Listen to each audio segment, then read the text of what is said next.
guiding her into a private elevator. The door shut behind them. Silence. Then, as soon as the elevator began to rise, he turned and pulled her into a tight embrace. "I've missed you like crazy," he whispered into her shoulder. "You have no idea. I haven't slept in 2 days." Amarachi's breath caught in her throat.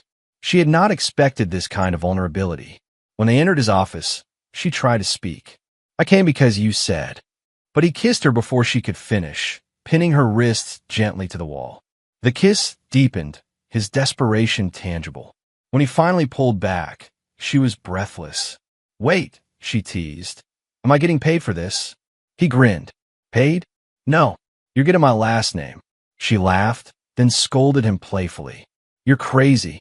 He picked her up effortlessly and carried her to his massive desk chair. "Come work for me," he said. "Be my assistant." "Are you serious?"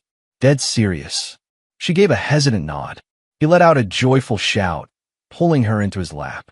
Then, with boyish excitement, he kissed her again, fiercely, possessively. "You'll drive me insane if we're together every day," he muttered into her neck. Chuka couldn't keep his hands, or his excitement, to himself. With Amarachi now officially agreeing to be his assistant, he felt like a man who just won the lottery. As she sat on his lap, he beamed like a child. "When do you start?" She smiled teasingly. "I don't know. Will my boss hire me?" He leaned forward. "Tomorrow. But I want you to spend a night with me." "Didn't you say you haven't slept in 2 days?" she asked, raising an eyebrow. "I'll sleep tonight with you beside me," he said, already kissing her forehead. In the heart of Lagos, beneath the crumbling ceiling of a 2-room apartment, lived Amarachi Ease, a young woman burdened by the weight of responsibility far too great for her age. Life hadn't been kind to the Ease family. Her mother, Ngozi, suffered from chronic asthma, and her father, Obinna, had lost a leg years earlier in a dynamite accident while serving as a soldier in Maiduguri. There had been no compensation, no pension, only silence from the government and a slow, painful decay into poverty. Amarachi had been just 4 years old when her father returned home broken. She was far too young to understand paperwork, policies, or protocols. By the time she turned 16, the household struggles had only multiplied. Her mother had given birth to 2 more children, Chabik and Ekin, now in primary school, and their needs piled onto the ever-growing list of problems. Still, Amarachi clung tightly to her dream of becoming a doctor. She pictured herself in a white coat, stethoscope around her neck, healing people like her mother. But dreams didn't feed families. With no support, no scholarships, and no time, she made a painful decision. She dropped out of school. Her days became a blur of labor, serving as a waitress at a local cafe in the mornings and hawking vegetables at the farmer's market in the afternoons. Their monthly rent of 2,500,000 Nigerian nairas and the daily costs of running her stall were unsustainable. She was barely scraping by. One afternoon, as she stepped outside with a bag of produce, the landlady, Madame Veronica, called out in a loud, accusing tone.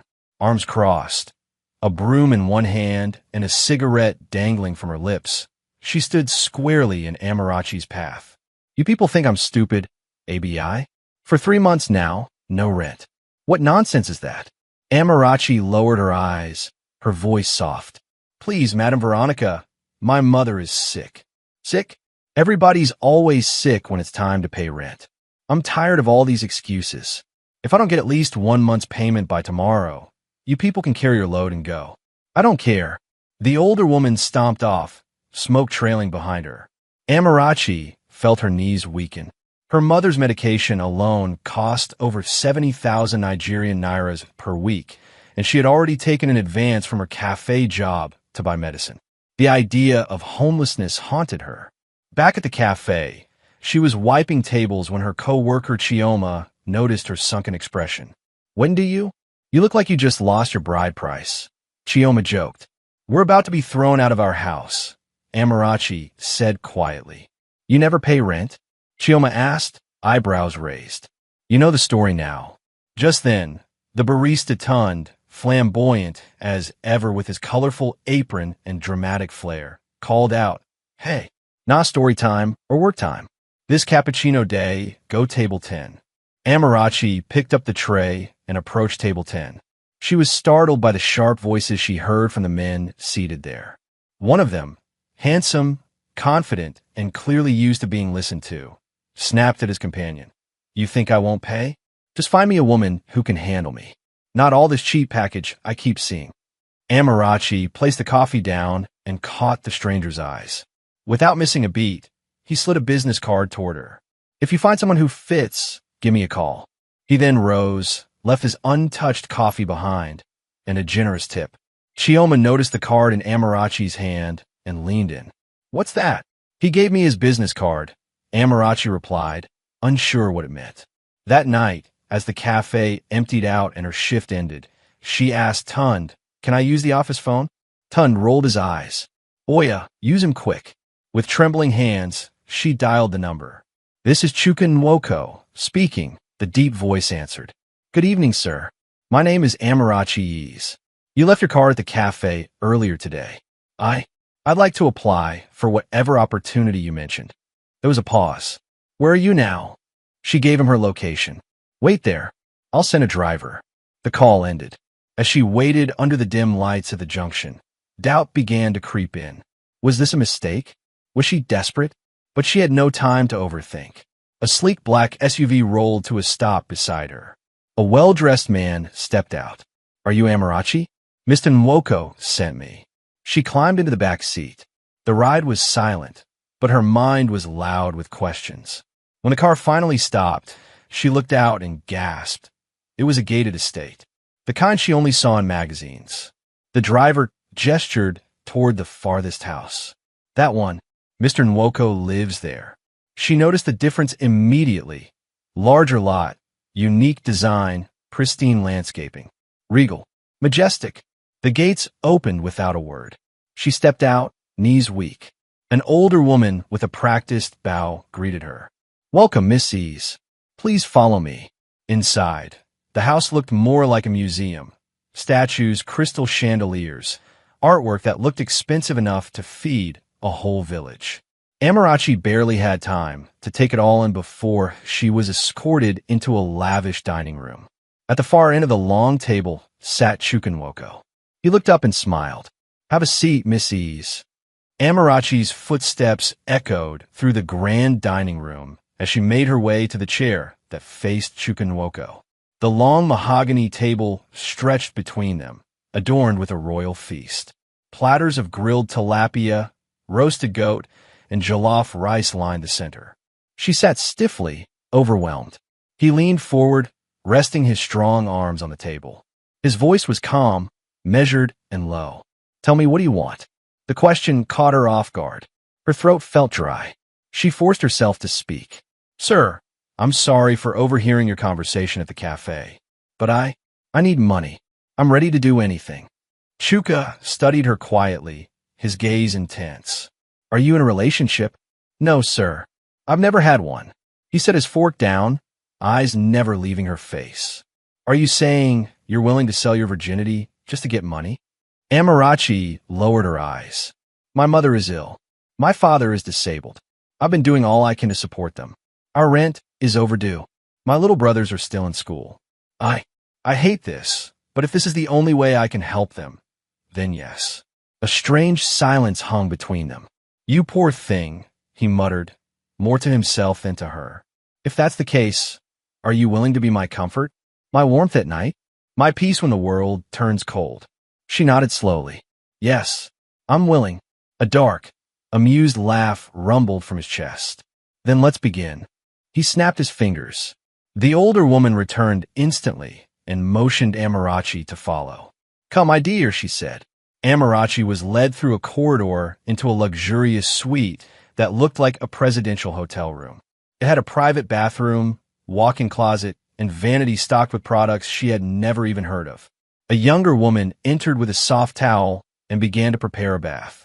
As Amarachi removed her clothes and stepped into the warm water, the girl asked softly, Why are you doing this? Mr. Nwoko already has a girlfriend. I know, Amarachi replied, her voice hollow. But I need to save my family. That's all that matters. The girl sighed. He never keeps them long. You're the eighth one. Most leave once they get paid, but sometimes he gets bored faster. Amarachi felt her chest tighten. She closed her eyes, determined not to cry. After her bath, she was dressed in a sheer green robe that barely covered her. Her face was enhanced with subtle makeup, her hair curled loosely. When she looked in the mirror, she hardly recognized herself. The older woman returned, nodding with approval. Go with them. He's waiting. Her legs trembled as she followed the two women down the corridor. They opened a heavy door, revealing a dimly lit room bathed in red light.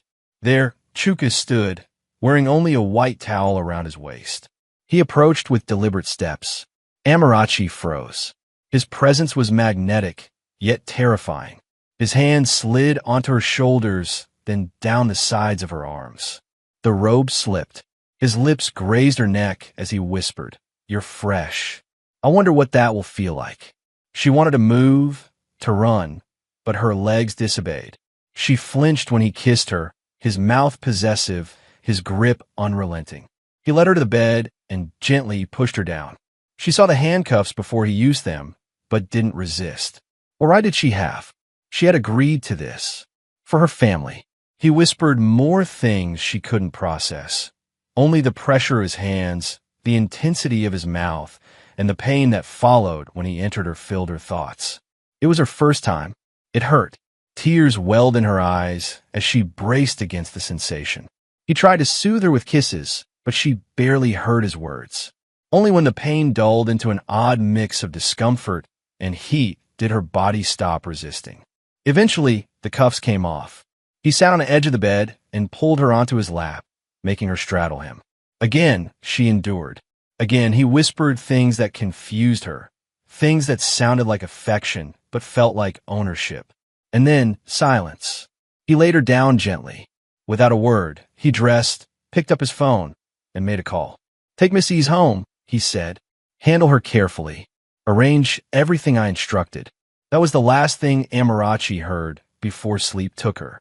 When Amarachi woke the next morning, a gentle warmth surrounded her.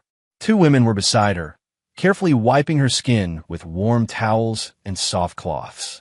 She tried to sit up, but one of them placed a hand on her shoulder. "Please don't, Ma. Mr. Nwoko specifically told us to take good care of you. If you struggle, we'll be the ones in trouble." She clenched her jaw but allowed them to continue. Her body ached, especially her thighs, still sore from the night before. After they cleaned her, they dressed her in a designer gown with delicate embroidery and offered her breakfast. She declined. Her thoughts were already at home. Her parents, her siblings, the unpaid rent. Soon, the same driver who had brought her to Chuka's mansion arrived to take her back. Just as she was about to leave, one of the house staff approached her with a small envelope. "Mr. Nwoko asked me to give you this, Ma, before you go." Amarachi accepted it wordlessly, her fingers trembling. She entered the car and only opened the envelope when the house was out of sight. Inside was a thick bundle of cash, 18 million Nigerian naira, and a handwritten note. "This is only the beginning. You can earn much more if you stay close." The words stung. She had sold her body and now held her price in her hands. At home, she quietly entered the compound, glancing around to see if their nosy neighbors were watching. Her father, seated near the front window, looked up immediately. "You came back late. Did you work overtime?" he asked. She winced at the soreness between her legs. "Something like that, Papa." He nodded, satisfied. Her mother appeared in the doorway, her face pale but relieved. Madame Veronica didn't show up, her mother said softly. "Not yet," Amarachi replied, breathing a sigh of relief. She noticed her mother eyeing her fine clothing. "There was a formal event at work," she lied. "I didn't want to come back looking this way, but I had no choice. If Madame Veronica comes, please call me. I'll be in my room." She hurried to her room, shut the door, and opened the envelope again, this time to truly accept what she had done. Inside, apart from the money, was also a card with Chuka's initials embossed in gold. Amarachi stared at the bundle, her heart torn. 18 million Nigerian nairas. With this, she could pay off their rent, her brother's school fees, and even return to her own education. She removed 6 million Nigerian nairas and slipped it into another envelope. Then she walked out and handed it to her mother. "It's from my boss. I returned some money I borrowed, and they paid us extra for our market stall today." Her mother beamed with pride. "My daughter, you're a miracle. May God bless you." H0rny smiled weakly, forcing herself to believe that maybe, somehow, her actions could still be justified. Later that day, she went to her job at the cafe. She was 3 minutes late, but the place was already buzzing with customers. She tried to keep her head down and stay busy. But then she saw him. H0rny, in a sleek blue suit, entered the cafe, this time not alone. A stunning woman with flawless makeup and an elegant aura was with him. They looked like a perfect pair. H0rny turned her back, hoping not to be noticed. "Waitress," the woman called in a high-pitched tone. Lisa, another server, nudged H0rny. "That table. She's calling you." H0rny forced a smile and approached. "Yes, ma. 2 cups of espresso. 20% sugar." "Yes, ma. Please give us 10 minutes." She walked quickly to the bar, handed the order to Tund, then returned to wiping tables. Lisa leaned in and whispered, "That man is fine dye. But isn't he the same guy who gave you that tip the other day?" H0rny kept her voice low. "He has a girlfriend. I saw her." Lisa shrugged. "You're prettier than she is." H0rny ignored her and kept working. 2 hours later, just when she thought they had left, Lisa called out again. "Phone call. It's for you." "Me?" H0rny asked. Lisa smiled slyly. "He sounds rich and fine." She picked up the phone. It was Chuka's voice. "I'll send a driver to pick you up.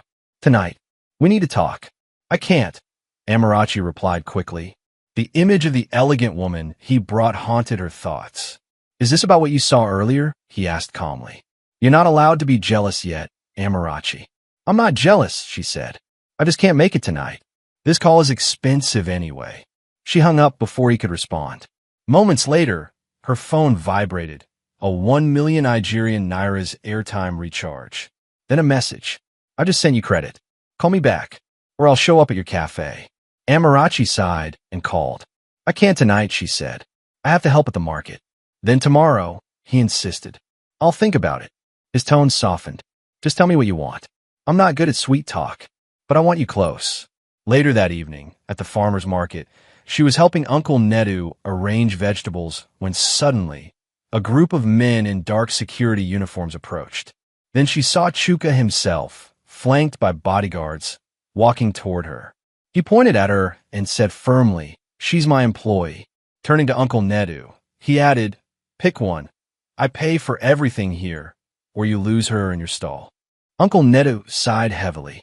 H0rny, they're clearly not joking. Go with them. I'll manage." Chuka handed Uncle Nedu 2 million Nigerian Nairas and then opened the car door for H0rny. She got in, fuming. "So now you store markets too?" she asked. "You're angry because I want to see you? I never thought you'd want me every single day. I might die, Mr. Nwoko." He laughed heartily. "You're jealous. Admit it." He kissed her hand, then her arm. H0rny pulled back, flustered. "It's not always about that," Chuka said. "I just wanted a meal with you. Let's eat. Let me treat you." The car hummed softly beneath them as Chuka and Nwoko drove through the streets of Lagos, his hand comfortably wrapped around H0rny's. She sat beside him, still annoyed but silently curious. Dressed in a black suit that hugged his tall frame, he looked far more composed than the man she had been with the night before. Gone was the wild intensity. Tonight, he looked like a man in control. "You should wear dresses more often," he said casually, not looking at her. "T-shirts don't do you justice." She ignored the compliment. "Don't flatter me. You already have a girlfriend." "You mean Christabel?" His voice held no warmth. "You'll understand soon." They pulled into the parking lot of an upscale rooftop restaurant. Soft music floated from inside. Chuka stepped out, walked around the car, and opened her door like a gentleman. Then he gestured toward a small changing area by the entrance. A staff member, apparently waiting for her, handed her a deep emerald gown and ushered her in for a quick makeover. When she emerged, her hair was redone in soft waves, her face dusted with makeup, and her dress clung to her in a way that felt both elegant and dangerous. Another employee, older and stern-looking, gave her a side glance that chilled her. Amarachi couldn't read her expression, but sensed some silent disapproval. Chuka was already seated at a table by the glass railing. As she walked toward him, he stood and pulled out her chair. "This is the same table from last night," Amarachi observed. Chuka smiled. "I wanted to become our table." She said nothing. He tilted his head, eyes softening. "Would you like more dresses like this?" "No, I don't need them," she replied. "You always say that," he chuckled. "But I want you to look this way, especially when you're in my home. I'm not your mistress." He gave a quiet laugh and leaned closer. "Then be my official partner." She blinked. "Excuse me? Sound crazy, I know," he said. "But if you choose to stay, you'll understand." Dinner arrived. Lobster tail, spicy prawns, buttery scallops, and exotic dishes Amarachi couldn't name, but instantly loved. "I adore seafood," she murmured between bites. "Scallops, oysters, mussels, everything." Chuka grinned. "Ah, I see you still remember last night's. Hungarian sausage." Her eyes widened, and she stabbed her fork in her rice, glaring at him. He laughed, unbothered. "You're priceless." The older housekeeper from before appeared behind Chuka, clearing her throat politely. Her eyes, however, were full of disapproval. Chuka noticed and fell silent, allowing Amarachi to enjoy her meal. After a few minutes, he leaned in again. "Come work for me." "As what?" "My assistant. Or secretary. Whichever you prefer. I want you close by. Forget that coffee shop and market stall. I'll still keep my promise, too. Nothing changes, except you'll be mine alone." Amarachi looked up, stunned. "I can't stand the thought of anyone else near you," he continued. "Any man who tries, I'll bury him. But if you want to leave, go. Just know, I'll find you." She set down her fork slowly. "Thanks for the food," she said quietly. Later, as he drove her home, he parked and opened the door for her. Before she could get out, he reached for her hand. "When will we eat together again?" he asked gently. "Or sleep next to each other?" "James," she began, then corrected herself. "Chuka, you just want comfort, not love." "I don't know what I want," he admitted, "but I know I want you." She stepped out, closing the door softly behind her. In the days that followed, Amarachi stayed away. Despite the 18 million Nigerian nairas she'd received from Chukwunwoko, she felt her conscience grow heavier. The memory of Cristobal, elegant, confident, and clearly close to Chuka, clung to her like perfume she couldn't wash off. Amarachi didn't want to be the other woman, so she made a decision. She blocked Chuka's number, turned off her phone, and told Lisa at the cafe to inform anyone who asked that she had resigned. She stopped going to the cafe and focused entirely on helping Uncle Nedu at the market. But avoiding him didn't stop the ache she felt at night. Whenever she closed her eyes, she saw his face. His voice lingered in her head like a whispered promise. And yet, she stayed away. Then came Saturday. Amarachi had barely dozed off on the mat in her small room when her forgotten phone rang. She reached for it, confused. Only one person would call her. "Chuka, did I wake you?" his deep voice asked. "No, I've been awake for a while. I miss you." She closed her eyes, heart thudding. "Are you still avoiding me?" he asked. "Don't you want to see me?" Her voice was soft, almost a whisper. "Chuka, please, let's just end this." He didn't raise his voice. He simply said, "I'm coming to your house. I'll introduce myself to your parents." Amarachi bolted upright. "What? No. Are you mad?" Her voice was so loud that her mother knocked on her door, asking if everything was okay. Amarachi muttered an excuse, heart racing. Chuka chuckled. "I'm serious. I'll explain our relationship to them. I'm proud of what we have." She stammered. "Relationship? We don't have." "I'll be waiting all day," he said, cutting her off. "If you don't come, I'll come to you. And trust me, you won't like what I'll do." The call ended, but she soon received a message. 18th floor, ZW Tower, President's office. Ask for me directly. Against her better judgment, she got dressed and took a ride to the address, Zato Incorporated. When she arrived, the receptionist blinked in surprise. "Good afternoon, Ma. Are you here for an appointment?" She shook her head. "I'm here to see Mr. Chukwunwoko." They exchanged glances. "He's on his way down. Or you can go up, President's office, 18th floor." As she walked toward the elevator, it opened. Chuka stepped out. Gone was the charming smile. He looked unreadable. "This way, Miss Ease," he said formally, guiding her into a private elevator. The door shut behind them. Silence. Then, as soon as the elevator began to rise, he turned and pulled her into a tight embrace. "I've missed you like crazy," he whispered into her shoulder. "You have no idea. I haven't slept in 2 days." Amarachi's breath caught in her throat. She had not expected this kind of vulnerability. When they entered his office, she tried to speak. "I came because you said." But he kissed her before she could finish, pinning her wrists gently to the wall. The kiss deepened, his desperation tangible. When he finally pulled back, she was breathless. "Wait," she teased. "Am I getting paid for this?" He grinned. "Paid? No, you're getting my last name." She laughed, then scolded him playfully. "You're crazy." He picked her up effortlessly and carried her to his massive desk chair. "Come work for me," he said. "Be my assistant." "Are you serious?" "Dead serious." She gave a hesitant nod. He let out a joyful shout, pulling her into his lap. Then, with boyish excitement, he kissed her again, fiercely, possessively. "You'll drive me insane if we're together every day," he muttered into her neck.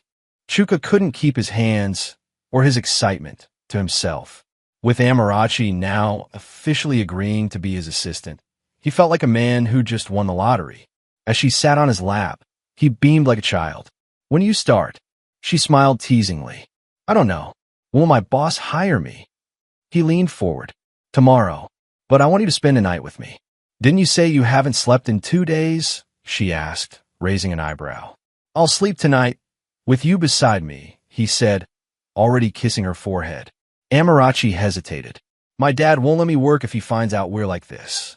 "You're 25, Chuka argued. "You're old enough to make your own decisions. We were raised differently. I'm a woman. You're a man. You know what that means in our families." He gave her a soft, pleading look. "Please, Amarachi."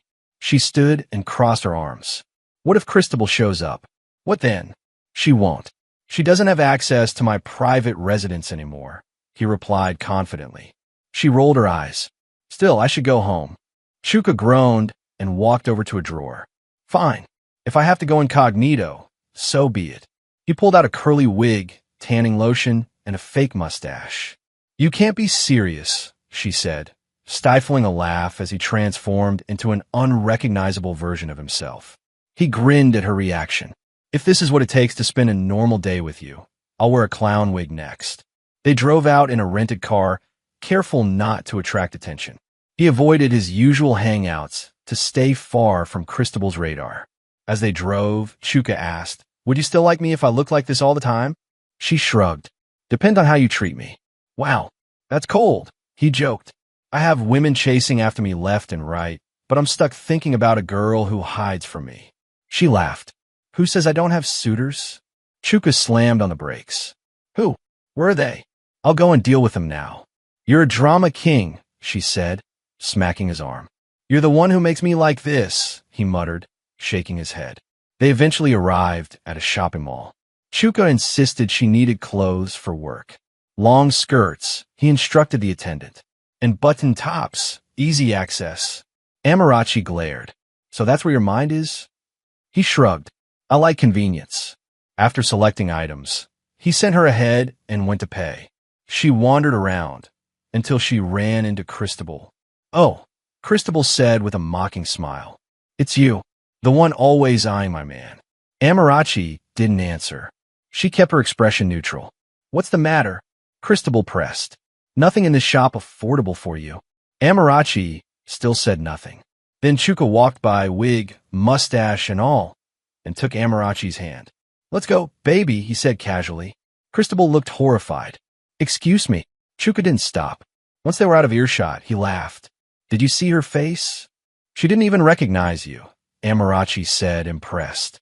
"She never loved me for me. Just my status." "And what about me? Even if you're like her." "I don't care. I'll lock you in my house.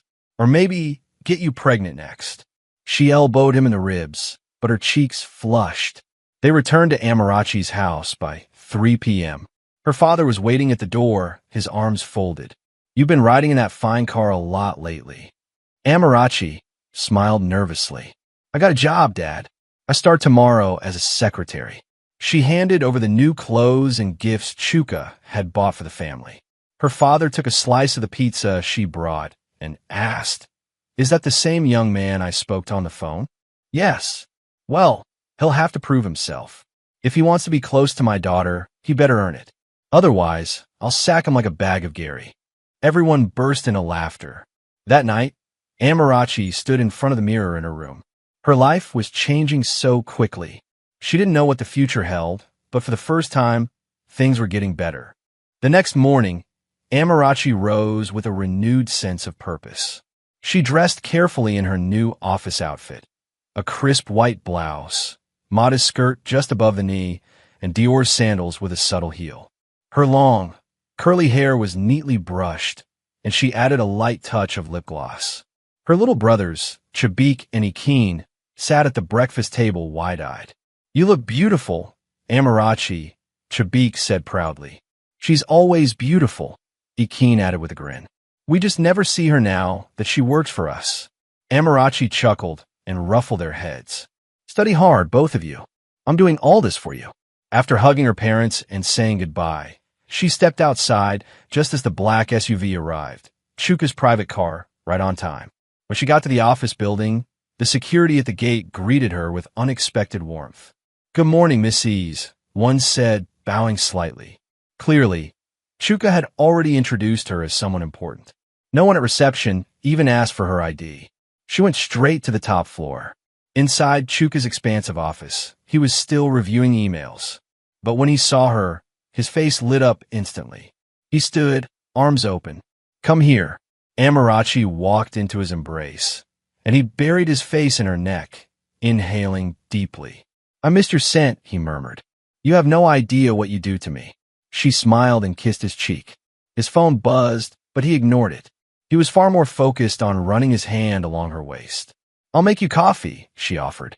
"Make sure it's strong," he said, "and don't sway your hips too much. I don't want any other man looking." She rolled her eyes. "That's just how I walk. Deal with it." At the espresso machine, she prepared his favorite brew. But as she walked back toward his desk, a shrill voice pierced the air. "So, no messages all weekend? Not even a how are you? You just disappeared, Chuka?" It was Cristobal. Amarachi froze behind the half-open office door, listening. "Do you have someone else?" Cristobal's voice grew louder. "Is she here? I want to see her. I'll teach her a lesson she'll never forget." Amarachi couldn't take it anymore. She stepped forward, head held high, coffee in hand. Cristobal's face twisted in disbelief. "You? You're the one." Amarachi walked calmly to the desk. "I'm Mr. Nwoko's secretary," she said softly, placing the cup down. Cristobal sneered. "You left me for this girl? This roadside waitress?" Chuka stood up slowly. His voice was calm, but firm. "Yes." "What? You come from wealth, Cristobal. You're educated, stylish, well-connected. And yet, I'm choosing this woman because she's everything you're not." Cristobal fumed. "You can't be serious." Chuka's voice deepened. "In a deck of cards, you may be the queen. But Amarachi is my ace. Now, please leave." Cristobal's rage exploded. She screamed and began hurling items off the desk. Vases, mugs, files. Chuka quickly pulled Amarachi behind him to shield her. "You'll regret this." Cristobal screamed. "You're throwing your life away for a low-class girl." Amarachi's knees trembled, but Chuka remained unfazed. "I already regret not leaving you sooner," he said coldly. When Cristobal finally stormed out, the room was a mess.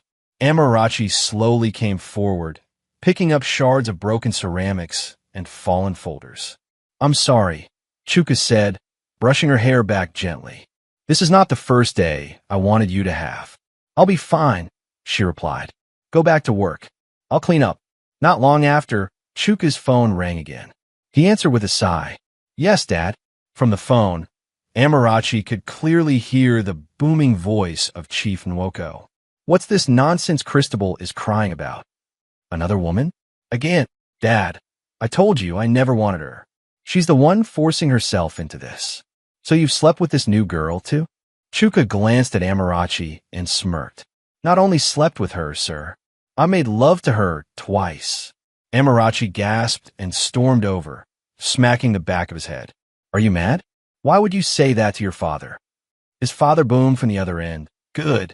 Maybe now I'll get a grandchild. Call me when the wedding is set. Chuka hung up, laughing. He knows me too well. He knew I'd never marry Cristobal. But now he's excited. Amarachi crossed her arms. You shouldn't joke about marriage. I'm not joking, he said, suddenly serious. Marry me. Are you out of your mind? Completely. And it's your fault. She turned away to hide the redness in her cheeks. But even as she pretended to be annoyed, a smile tugged at the corner of her mouth.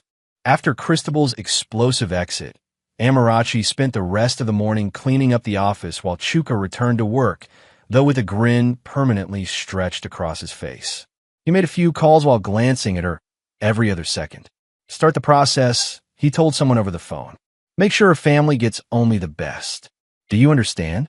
Amarachi caught fragments of his call, but didn't ask. She simply swept the shards of shattered porcelain into a dustpan and tried not to think about the chaos from earlier. Eventually, her exhaustion caught up with her. The office was quiet, the air conditioner cool, and the couch nearby inviting. But then she noticed something unusual, a button on the shelf behind Chuka's desk. Curious, she pressed it. With a soft click, the shelf shifted open, revealing a hidden room with a neatly made bed and a small cabinet lined with mature magazines. This man, she muttered, shaking her head. A bed in the office? She stepped inside and sat down, testing the mattress. It was so soft, so tempting. Before she knew it, she was asleep. Meanwhile, Chuka was downstairs dealing with a final confrontation. Cristobal, furious and wounded, tried to flee the building. Let me go, she shouted when he caught up with her. I'll spread rumors about that tramp you replaced me with. Chuka's voice was calm, his eyes unreadable. Do you want me, Cristobal, or the image of me? I want you, she said desperately. Not your money, just you. Then why did you treat a stranger like dirt at the mall the other day? He asked. That was me, in disguise. Cristobal's jaw dropped. That was you. He nodded. So now tell me, did you love the real me? Or the version that had money, power, a spotless suit? She had no answer. I'm done, Cristobal. I've already told my father everything. If you have a problem, go through him. And with that, he walked away. When he returned to his office, Amarachi was nowhere to be seen. Panic flared. Had she left? Then he heard it, a faint ringtone from behind the shelf. He pressed the hidden button again. There she was curled up and asleep, her phone beside her. His expression softened as he knelt beside her, brushing a strand of hair from her face. This is dangerous, he whispered. You shouldn't leave me alone with you like this. Unable to help himself, he leaned down and kissed her gently. She stirred and blinked. You're back. I should have stayed gone, he murmured. So you'd give me away to Cristobal. She smirked. So it's all settled now. He nodded. Yes. Now I need to settle us. Every time you say that, I get scared, she said playfully. I know where those talks usually lead. He laughed. You're not wrong. You do things to me I can't explain. His lips found her neck again. His hands trailed her waist, lowering the robe she wore. Amarachi shivered, not just from desire, but the weight of what he was becoming to her. I'm afraid, she whispered. I still have responsibilities at home. My parents. My brothers. I can't just disappear into your world. He pulled back slightly, his expression serious. Do you think I look down on you? Then I'm trying to own you. No, she said. I just don't want you to think I'm using you. You're not. I'm giving everything because I love you. And I'd give up my comfort, my power, even my future, if it meant you could breathe easier. He kissed her forehead and stood. Rest. I'll work. I'll wake you for lunch. As he returned to his desk, he picked up the phone again. Make sure the best house in the estate is ready. Full medical support for her parents. Secure school fees for the boys. And, yes, start processing her father's pension. He ended the call with a smile. Amarachi was still asleep, but she had no idea how deeply this man, flawed, intense, and relentless, had fallen for her. When Amarachi awoke, she was alone in the hidden room behind Chuka's office. The bed was still warm, The lights dimmed, and silence hung in the air. For a moment, she panicked. Where were her parents? She stood up, stepped outside, and nearly bumped into Madame Veronica, their nosy landlady. "Where's my family?" H0rny demanded, her voice shaky with worry. Madame Veronica scoffed, clearly uninterested. "How should I know? Some men came in fine cars and took them away. You people don't even live in my house anymore, so don't come disturbing me." H0rny's face paled. Then a voice, cold and low, spoke behind Madame Veronica. "Would you like to repeat that?" Madame Veronica turned and froze. Chuka stood there, arms folded, a dangerous look in his eyes. I'm sorry, sir," she stammered, suddenly meek. "Leave," he ordered. She scurried away without another word. H0rny's hands trembled as she reached for Chuka. "Where's my family?" He cupped her cheek gently. "Stop crying. I'll take you to them." They drove through the city in silence, turning off the busy expressway into a private estate. At the far end of the serene compound stood a large, modern house, painted white, trimmed in silver, and surrounded by a green lawn that looked like something out of a dream. And there, on that lawn, Chubik and H0rny played joyfully, tossing a ball between them. H0rny's eyes widened. "This house," Chuka nodded. "It's yours. For everything you've given me." Tears streamed down her face as she threw her arms around him, thanking him over and over. Inside the home, her parents were receiving the kind of care she never thought possible. A doctor was examining her mother's breathing, adjusting medication. Her father sat nearby, calmly listening as a prosthetic technician took measurements for his new artificial leg. H0rny ran to them and hugged her mother, who looked stronger already. Her father turned and looked at Chuka. "Who is this man?" he asked. H0rny wiped her tears and drew a shaky breath. "Dad, this is Chuka Nwoko, my boyfriend. He's the one helping us. He paid for everything." Obinna eyed Chuka carefully. Chuka stepped forward, extended a hand. "Good afternoon, sir." "It's an honor." Obinna shook his hand. "Boyfriend, I also wanted to tell you, sir," Chuka continued, his voice steady. "I plan to marry your daughter." "Marry," Obinna repeated, nearly choking on the word. "You just got here. I understand, sir. But I live nearby. And once H0rny and I are married, you'll be seeing me often." Obinna narrowed his eyes. "You sound very confident." Chuka smiled. "It's really up to your daughter. If she doesn't want to marry me, I won't force her. But if she stays, we might end up having a few kids without a wedding," he added with a cheeky grin. "Behave," H0rny hissed, pinching his side. Everyone laughed, including H0rny, who ran over and tugged on Chuka's sleeve. "Big brother Chuka, are you really going to marry our sister?" Chuka knelt beside the boy. "Only if she agrees to be my forever headache." He winked at H0rny, who rolled her eyes but smiled. Later, Chuka had already arranged more than she could have imagined. School scholarships for her brothers, a full medical plan for her mother, and fast-tracked her father's pension appeal through one of his legal consultants. H0rny didn't even have to ask. Chuka handled it all.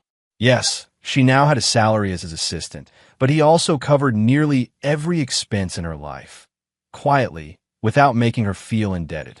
One day, when she gently tried to refuse a transfer he sent, he simply texted, "It's not a gift. It's gratitude."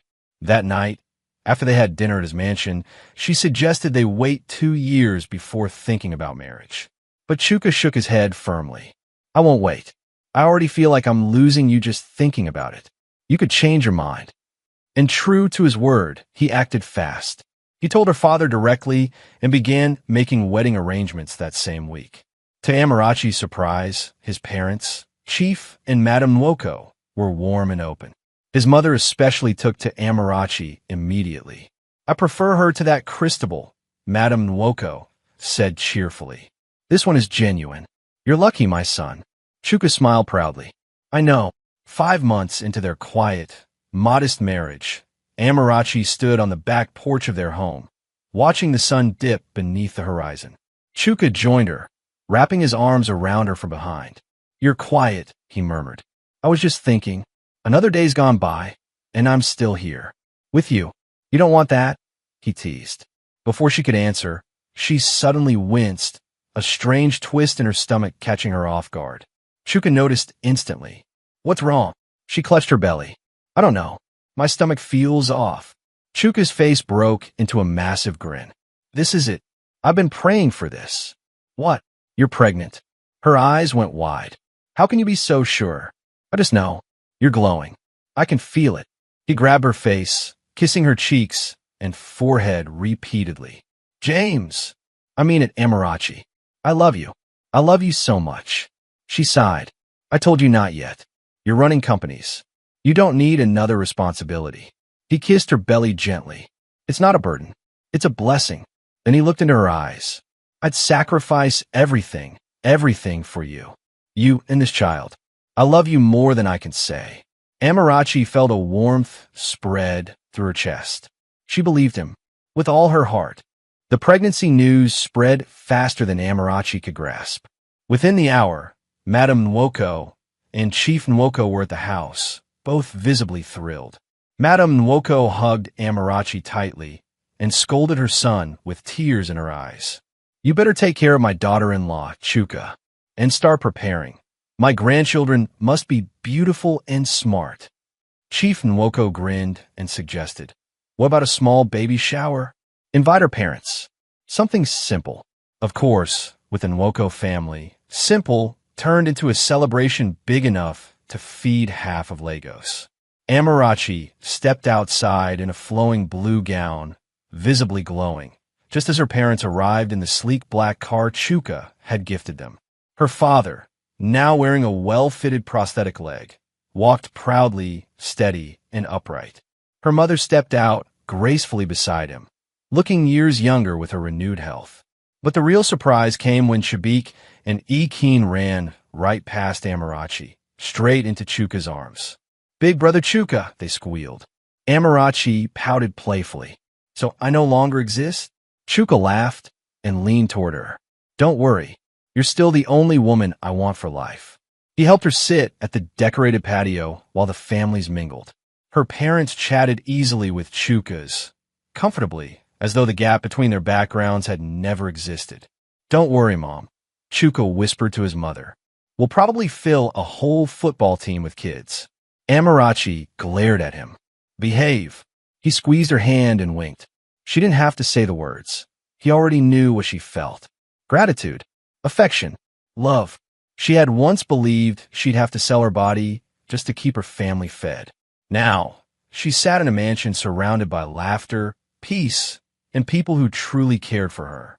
That night, after the guests had gone and the sky turned a deep shade of indigo, H0rny stood on the balcony, looking up at the stars. Chuka joined her, wrapping a blanket around her shoulders and kissing her temple. Tired? He asked softly. She nodded. Happy tired. They stood in silence for a while. Then she turned to face him. I was afraid of so many things when I met you, she confessed. Afraid of losing myself, of being used, of being forgotten. I know, he whispered, and I was afraid I didn't deserve someone like you. She leaned into him. But here we are. He held her tighter. Here we are, and I don't plan to let go. Not today, not tomorrow, not ever. H0rny smiled. The life she once dreamed of seemed too impossible. But now she lived it. A life filled with love. A life redeemed by a man who saw her worth when the world had nearly buried it. She closed her eyes, her heart steady. She was no longer a waitress, no longer desperate. She was H0rny Nwoko, a wife, a soon-to-be mother, and the love of a man who would give up everything just to see her smile.